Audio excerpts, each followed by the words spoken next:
Earth's water came from space, but not in the way we thought. Earth has vast oceans today, but our planet was a dry rock when it first formed, and water was a late addition, rained down in asteroids from the icy outer solar system. That's what the textbooks say, but new research published today in the journal Science adds weight to a competing idea that Earth was actually born wet.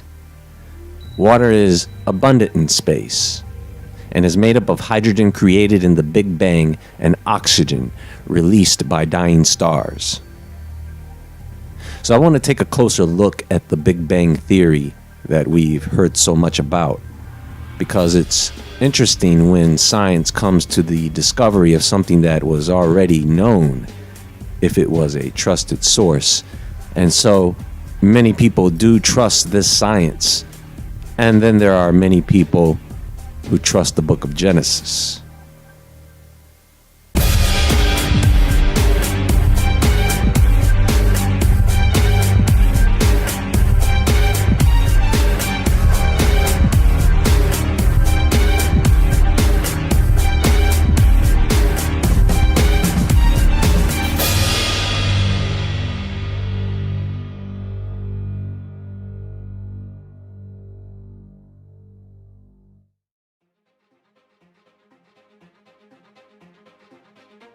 In the beginning, God created the heaven and the earth. Meaning, in the beginning, from day one, God created everything from the heavens to the earth. And this first verse is a one-line summary of the first chapter. And the earth was without form and void, and darkness was upon the face of the deep, and the Spirit of God moved upon the face of the waters. At this point, there is no earth yet. Just a vast void of darkness and the waters, probably in gaseous form like a fog. And then there is God's energy, His Spirit moving across the face of the waters like a wind. And then there was sound, God's voice. And God said, "Let there be light." And there was light. Bang. And this is where I want to take a closer look at this theory. Georges Lemaitre, father of the Big Bang. According to the Big Bang theory, the expansion of the observable universe began with the explosion of a single particle at a definite point in time. This startling idea first appeared in scientific form in 1931 in a paper by Georges Lemaitre, a Belgian cosmologist and Catholic priest. See, I told you guys. The theory accepted by nearly all astronomers today was a radical departure from scientific orthodoxy in the 1930s. Many astronomers at the time were still uncomfortable with the idea that the universe is expanding, that the entire observable universe of galaxies began with a bang seemed preposterous. Lemaitre explored the logical consequences of an expanding universe and boldly proposed that it must have originated at a finite point in time. If the universe is expanding, he reasoned, it was smaller in the past. An extrapolation back in time should lead to an epoch when all the matter in the universe was packed together in an extremely dense state. Appealing to the new quantum theory of matter, Lemaitre argued that the physical universe was initially a single particle, that the primeval atom, as he called it, which disintegrated in an explosion, giving rise to space and time and the expansion of the universe that continues to this day. This idea marked the birth of what we know as Big Bang cosmology. I have no problem with the mathematics about this theory in a perfect world, but it's not, and it's one of the reasons it remains a theory, because it can't be proven. Scientists think because they can split open particles using other particles that this is similar to the Big Bang. Lemaitre is talking about a single particle densely packed with the universe inside that just popped open because only God knows why. And if there was a Big Bang that just happened by accident, when is it going to happen again? When is the next Big Bang likely to occur? Will it be a bigger bang or a smaller bang? Oh, so you mean to tell me that the Big Bang happened only one time, forever? Is that how science works, guys? And God saw the light, that it was good. And God divided the light from the darkness. And God called the light day, and the darkness he called night. And the evening and the morning were the first day. So at this point, my question is, where is the light coming from? Because there is no mention of stars until later. So what is giving off this light?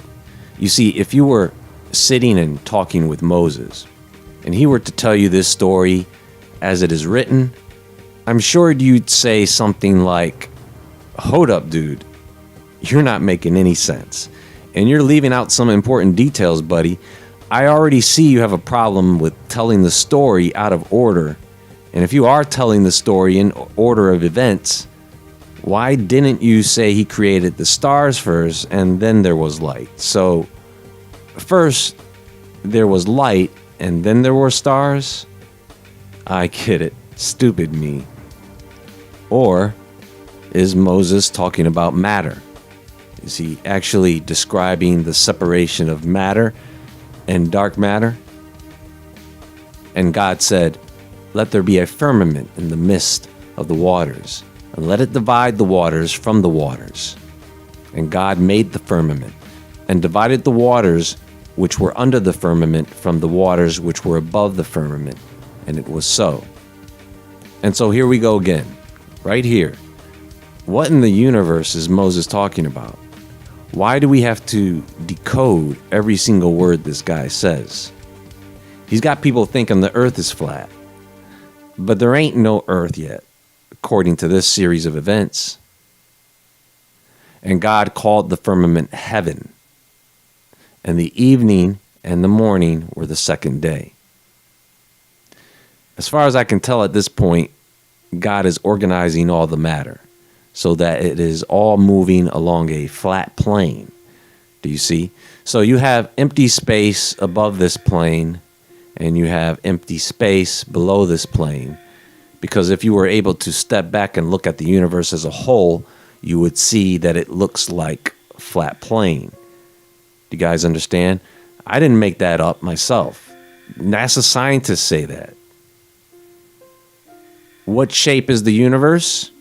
As far as cosmologists can tell, space is almost perfectly flat. But what does this mean? Say you're standing in one corner of a square room. Walk 10 feet along the wall to the next corner.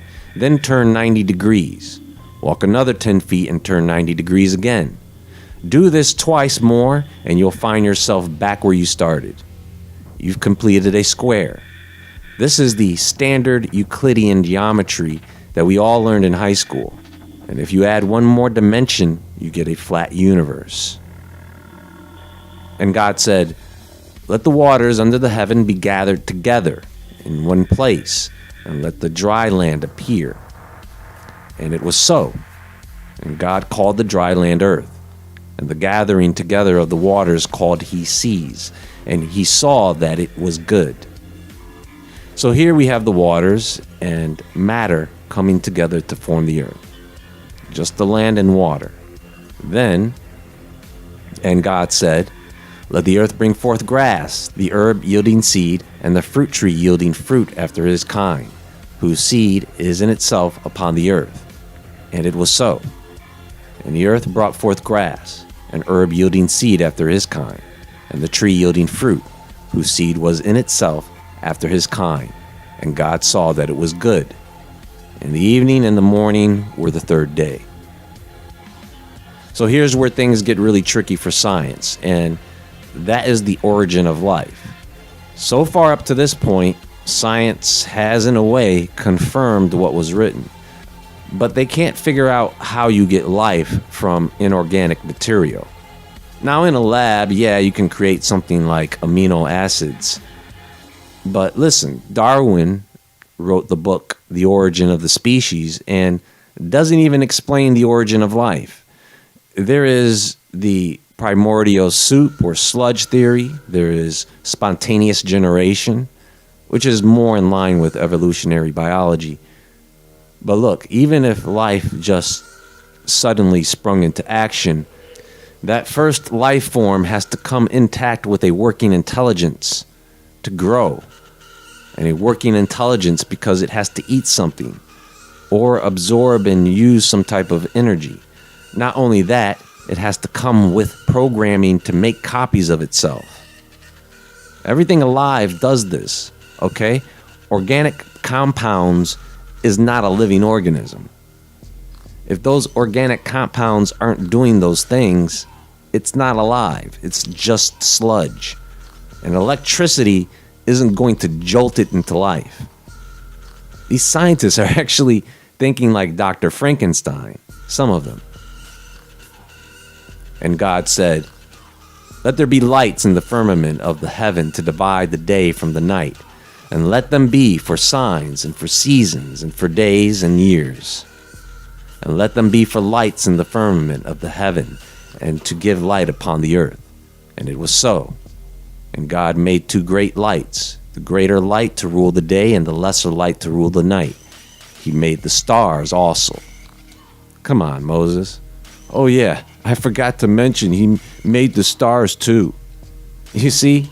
So now we have the lights in the firmament. The sun, the moon, the stars, right? So again, what light was he talking about before? Now to me, in my opinion, the firmament sounds like the alignment or organization of heavenly bodies. We kind of see the stars in a pretty firm position against other stars. They are not just flying around all over the place, you see? They are in a firm movement. Firmament.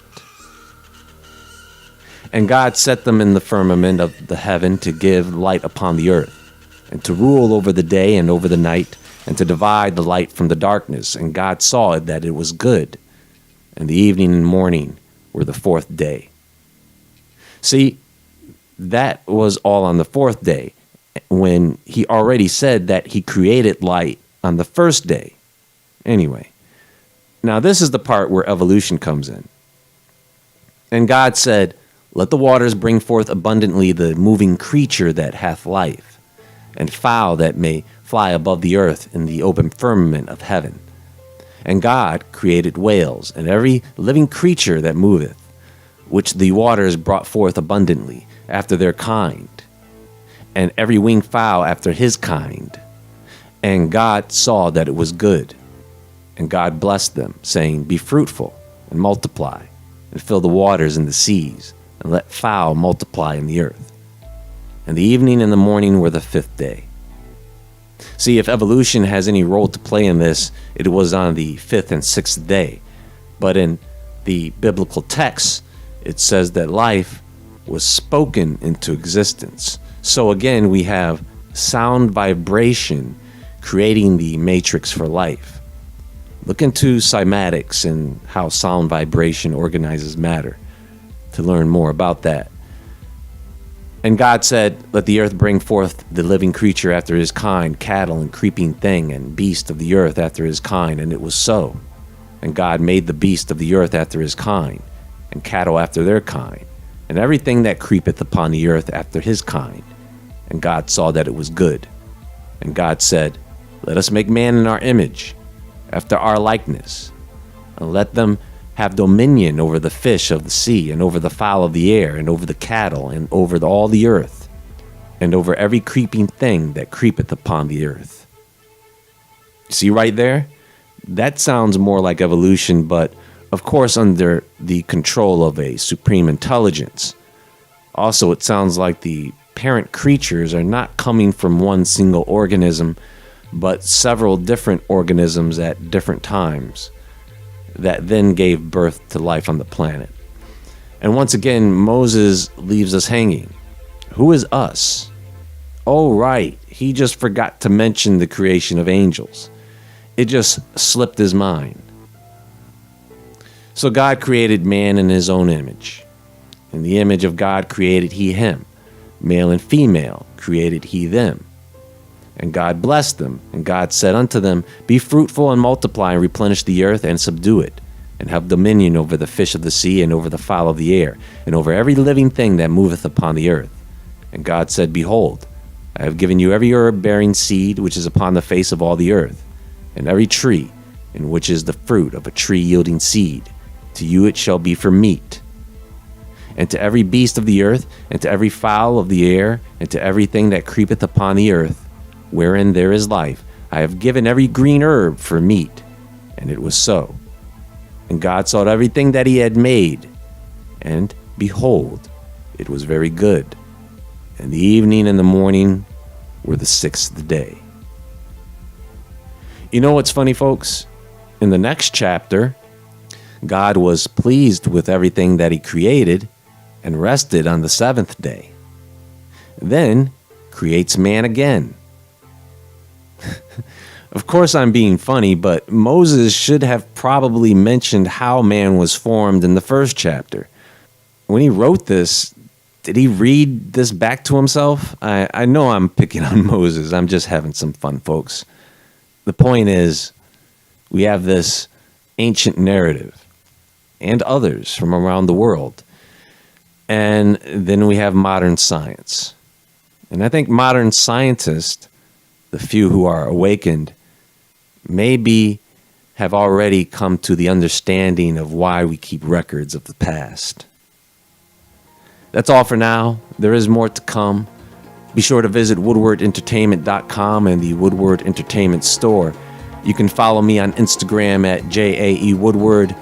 Thank you for joining me for this brief discussion about some of the things that come to my mind. Everyone have a great day, and as always, stay awake, stay aware, stay safe, and I'll talk to you all soon.